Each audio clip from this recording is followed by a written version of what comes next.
கிறிஸ்துவுக்குள் மிகவும் பிரியமான சகோதர சகோதரிகளே, இயேசு கிறிஸ்துவின் நாமத்தினாலே உங்கள் யாவருக்கும் எனது அன்பின் நல்வாழ்த்துதலையும் வணக்கத்தையும் தெரிவித்துக் கொள்கிறேன். இன்றைய பகலின் குளிர்ச்சியான நாளின் தியான வசனம் எஸ்ரா 5ஆம் அதிகாரம் 16ஆம் வசனம். அப்பொழுது அந்த செஸ்பத்சார் வந்து எருசலேமில் உள்ள தேவனுடைய ஆலயத்தின் அஸ்திவாரத்தை போட்டான்.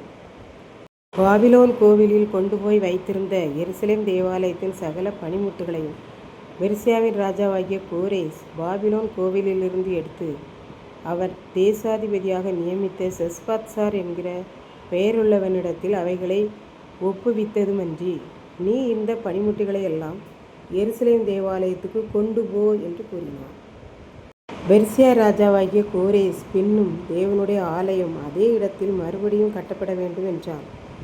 அதனால் செஸ்பத்சார் எருசலேமுக்கு வந்து தேவனுடைய ஆலயத்துக்கு அஸ்திவாரத்தை போட்டான். அந்த நாட்களில் முதல் வேலை நடைபெற்று கொண்டிருந்தது. அது இன்னும் முடியவில்லை என்று ராஜாவாகிய தரியுவுக்கு கடிதம் எழுதி அனுப்பினார்கள். மறுபடியும் அந்த மனுவில் ராஜாவுக்கு சித்தமாயிருந்தால் எருசலேமில் உள்ள தேவனுடைய ஆலயத்தை கட்ட ராஜாவாகிய கோரேஸ் கட்டளையிட்டது உண்டோ என்பதை பாபிலோன் ராஜாவின் கஜானாவிலே தேடி பார்க்கவும், இந்த ஆலய கட்டுமான விஷயத்தில் ராஜாவாகிய உம்முடைய விருப்பம் இன்னதென்று எங்களுக்கு எழுதி அனுப்பவும் உத்தரவாக வேண்டும் என்று அவர்கள் எழுதி ராஜாவுக்கு அனுப்பினார்கள். இங்கே நாம் என்ன கற்றுக்கொள்கிறோம் என்றால், யூதாவின் தேசாதிபதியாகிய செஸ்பத்சார் பாபிலோனிலிருந்து வரும்போது சும்மா வரவில்லை. எதையெல்லாம் பாபிலோன் ராஜாவாகிய நேபுகாத்நேச்சார் அபகரித்து சென்றாரோ அதையெல்லாம் பெற்றுக்கொண்டு அடிமையாய் அல்ல, சுயாதீனம் உள்ளவனாய் வந்தான். மாத்திரமல்ல, எருசலேமுக்கு வந்து தேவாலயத்துக்கு அஸ்திவாரத்தையும் போட்டான். நாம் சுவிசேஷமாகிய பணிமுட்டுகளை பெற்றுக்கொள்வது மாத்திரமல்ல, நம்மை சுற்றியுள்ளவர்களுக்கு இந்த சுவிசேஷத்தை கூறி மக்களுடைய இருதயத்தில் இயேசு என்னும் அஸ்திவாரத்தை போட வேண்டும் என்று நாம் கற்றுக்கொள்கிறோம். இப்படித்தான் சாரா டக்கரின் சகோதரர் ஜான் தாமஸ் டக்கர் லண்டன் மிஷன் சொசைட்டியை சேர்ந்தவர் ஆவார். இவர் வீட்டில் நல்ல வசதி படைத்தவர்.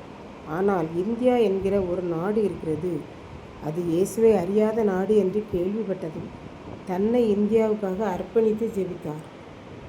பின்பு அவர் இந்தியாவுக்கு மிஷனரியாக வந்தார்.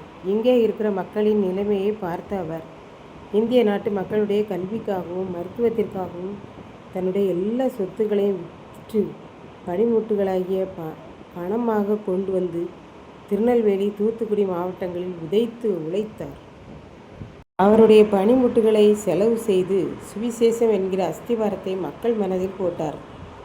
அந்த அஸ்திபாரமானது வேரூன்றி இதை கேட்டுக்கொண்டிருக்கும் எனக்கன்பானவர்களை, இன்றைக்கு நம்முடைய பணிமுட்டுகளை இயேசு நம்மில் சுவிசேஷத்தை மக்களிடத்தில் அஸ்திவாரப்படுத்துவது நான் எந்த நிலைமையில் இருக்கிறோம். இன்றைக்கு இந்தியாவில் எல்லா மூலை நம் நாட்டிற்கு ஆங்கிலேயர்கள் பலர் தியாகத்தோடு வந்து இயேசுவை நமக்கு அஸ்திவாரத்தை போட்டு சென்றார்கள். சுவிசேஷத்திற்கு அவர்கள் நாமங்கள் அழியாதபடி பணிமுட்டுகளை கொடுக்கவும் சேவைகள் இந்தியா முழுவதும் நிலைத்திருக்கிறது.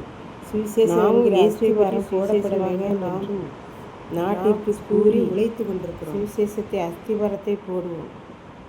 கர்த்தர் தாமே இந்த வார்த்தைகளை ஆசீர்வதிப்பாராக. ஜெபம். அன்பின் ஆண்டவரே, இந்த அருமையான நல்ல நாளுக்காக நன்றியோடு ஸ்தோத்திரிக்கிறேன். இப்பொழுதும் இந்த வார்த்தைகளை கேட்டுக்கொண்டு இருக்கிற ஒவ்வொரு பிள்ளைகளும் சுவிசேஷமாகிய அஸ்திவாரத்தை போட உதவி செய்தவர்களும் மீட்பர் இயேசு கிறிஸ்துவின் நாமத்திலே தாழ்மையோடு வேண்டிக் கொள்கிறேன் பிதாவே. ஆமென்.